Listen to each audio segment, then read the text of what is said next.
Il y a quelques mois, j'ai fait une vidéo sur Windows 11. J'ai montré que je l'avais installé sur mon second ordinateur pour le tester, et je vous ai fait part de tout ce qui me faisait super chier dans l'OS. Mais maintenant, pratiquement 9 mois plus tard, j'ai décidé d'installer Windows 11 sur ma machine principale. Et aujourd'hui, je vais vous faire part de ce que j'ai changé dans Windows 11 pour le rendre plus utilisable au quotidien.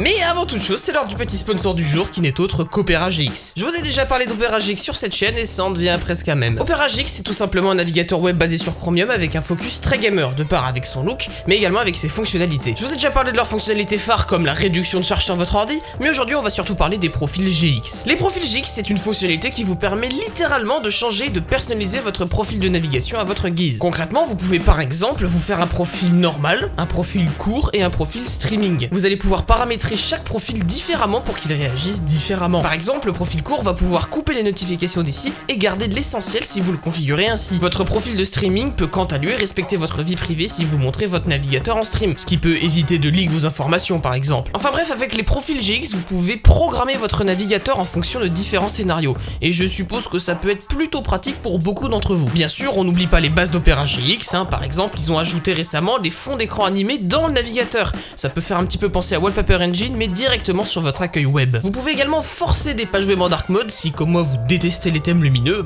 ça peut être super pratique. Et surtout, la chose importante, c'est qu'Opera GX étant basé sur Chromium, vous allez pouvoir installer les extensions de navigateur du store de Chrome directement sur Opera GX. Si ça, c'est pas mal. Donc bref, si toutes ces fonctionnalités vous plaisent, eh bien n'hésitez pas à essayer Opera GX avec le lien qui se situe dans la description de la vidéo. Tout d'abord, voici mon bureau sur Windows 11, et vous voyez qu'il n'y a pas grand chose qui change par rapport à mon bureau Windows 10. En gros, j'ai essayé de matcher un peu ce que j'avais déjà fait sur Windows 10, et comme vous voyez, c'est plutôt semblable. Je suis parti sur un look très clean, voilà, juste un truc que j'aime bien en fait. Voici à quoi ça ressemble. Vous voyez que dans mon menu démarrer, j'ai gardé les mêmes icônes aux mêmes endroits que mon ancien menu démarrer sous Windows 10, voilà, ça ressemble à ça. Et voilà, vous avez la comparaison, c'est beau, voilà.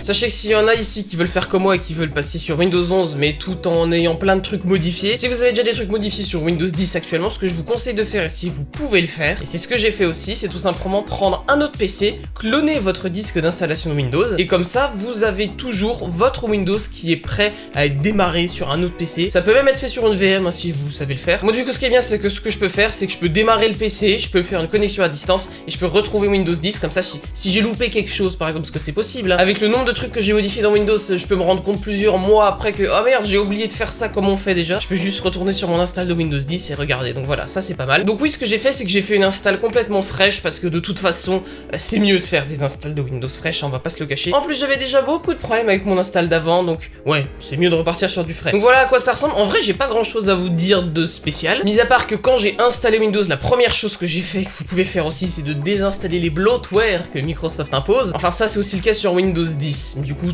ça change pas beaucoup. Genre par exemple Groove Music, film et TV, ça j'en ai rien à foutre, moi j'ai VLC. L'application photo qui est absolument affreuse, j'utilise ImageGlass. Xbox, m'en fous. Carte.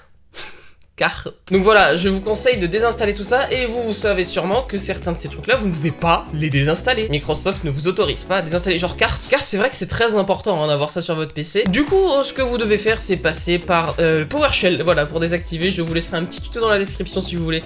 C'est ridicule. Ah non, c'est vrai que la description c'est plus là, c'est là maintenant. Ouais, faut s'y habituer.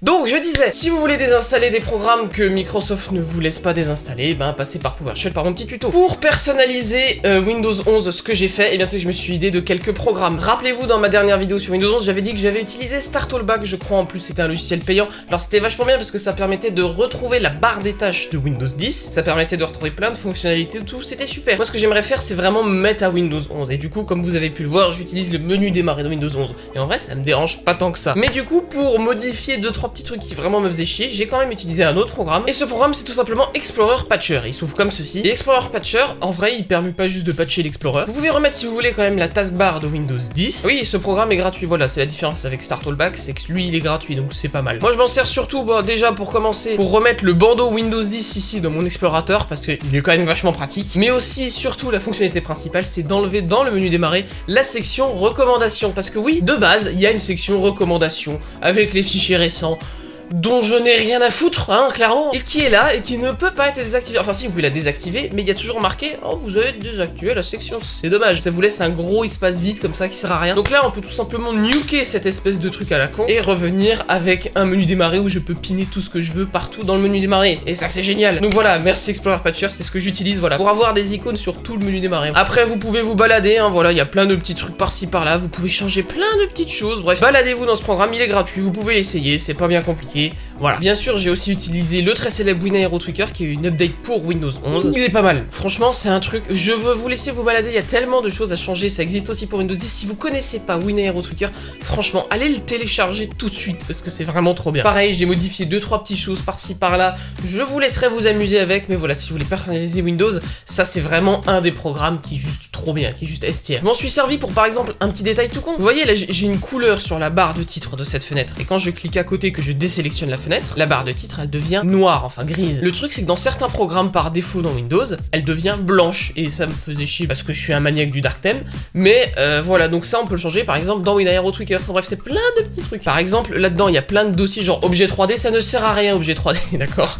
Je l'ai enlevé, j'ai que les trucs utiles. Bref, vous verrez par vous-même. En plus il y a plein de tutos qui existent sur internet avec WinAero Tweaker, donc voilà, amusez-vous bien avec ça. J'ai bien entendu aussi ramené la classique de Windows 10. J'ai ramené mes thèmes, j'ai ramené du coup la même couleur, j'ai ramené mon petit curseur. Enfin bref, voilà, j'ai repersonnalisé mon ordi et vous voyez, je trouve que ça donne une esthétique qui est plutôt sympa. C'est minimaliste, mais ça reste tout à fait fonctionnel et j'aime beaucoup. Le problème, c'est que en personnalisant Windows, j'ai cassé 2-3 petits trucs, comme par exemple les flyouts, je sais pas comment on appelle ça, mais les espèces de petits trucs qui pop ici quand vous cliquez normalement sur le réseau, sur l'horloge.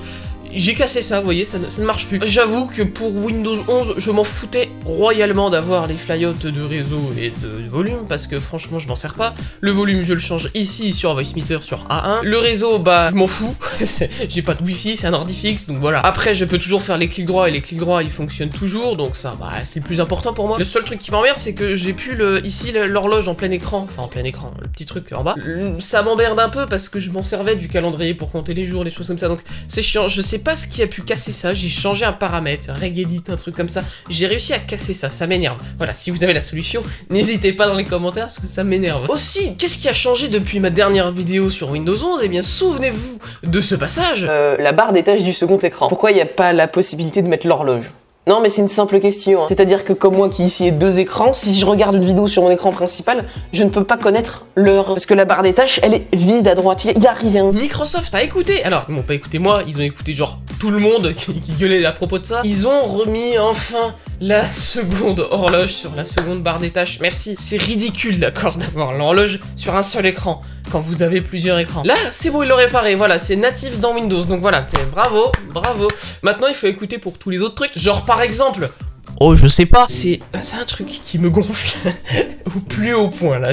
Vous savez, dans Windows 10, ils ont implanté récemment un truc qui est pas trop mal. C'est une petite icône de micro dans la barre des tâches qui vous dit quand une application utilise votre micro. Et c'est génial. Tu sais, s'il y a un truc qui tourne en tâche de fond qui t'écoute et tout, ça peut être bien. Microsoft qui protège notre vie privée, on y croit tous, hein, voilà, bel effort, les gars. Mais le problème, c'est que sur Windows 10, on pouvait la désactiver, cette petite icône. C'est génial. Et sur Windows 11, on ne peut plus. Alors vous allez me dire, mais pourquoi ça t'embête tant que ça? Parce que moi, j'utilise Voicemeeter. Et que dans Voicemeter, ça utilise tout le temps mon micro, même quand il n'y a pas d'autres applications qui l'utilisent, c'est toujours Voicemeter, The Virtual Mixing Console, qui l'utilise tout le temps, même quand j'ai rien d'autre ouvert. Comment vous dire à quel point c'est énervant? Ça veut dire que je ne peux jamais enlever cette icône là, je ne peux pas la désactiver, ni dans les icônes système, ni nulle part. J'ai cherché partout sur internet, il n'y a rien qui permette de l'enlever sur Windows 11. Ce n'est pas possible d'enlever cette icône. Alors il y a 2 teams hein, sur internet, il y a soit ceux qui disent oh bah vous avez qu'à fermer l'application qui utilise le micro. Ou encore la deuxième solution dans les tutos c'est bah tu désactives complètement le micro de ton ordi.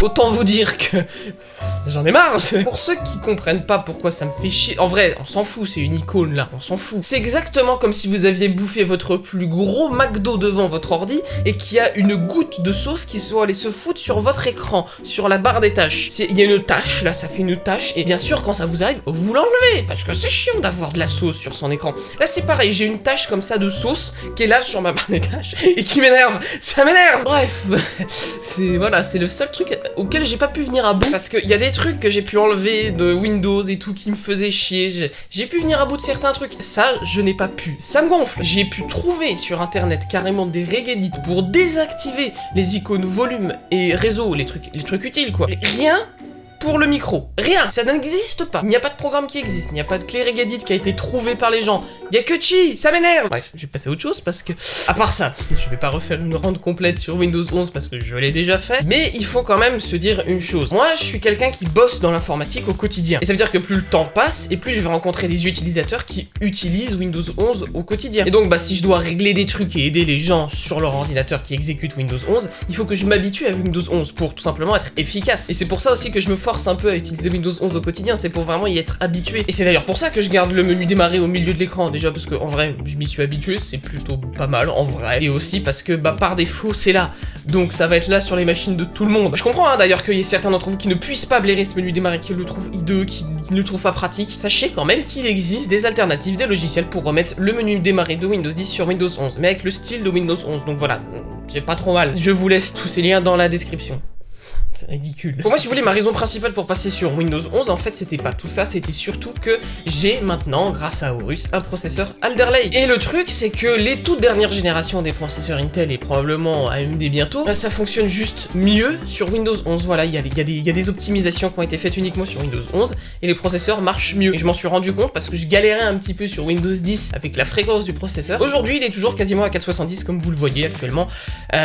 Donc, ouais, si comment vous avez une machine très récente, ça serait vraiment dommage de mettre Windows 10 et de laisser des performances sur la table. Et même si vous avez une machine un peu plus ancienne, je suis sûr que ça peut vous apporter des petits gains de performance, même si je m'avance pas, hein. Mais voilà, il y a aussi ça, c'est quand même dommage d'avoir le dernier i9 et de pas pouvoir en profiter complètement. Voilà, c'était pour vous dire que je suis passé à Windows 11 au quotidien maintenant, et qu'en vrai, bah, c'est pas si pire, hein. Même si franchement, l'icône du micro, les gars, sérieusement,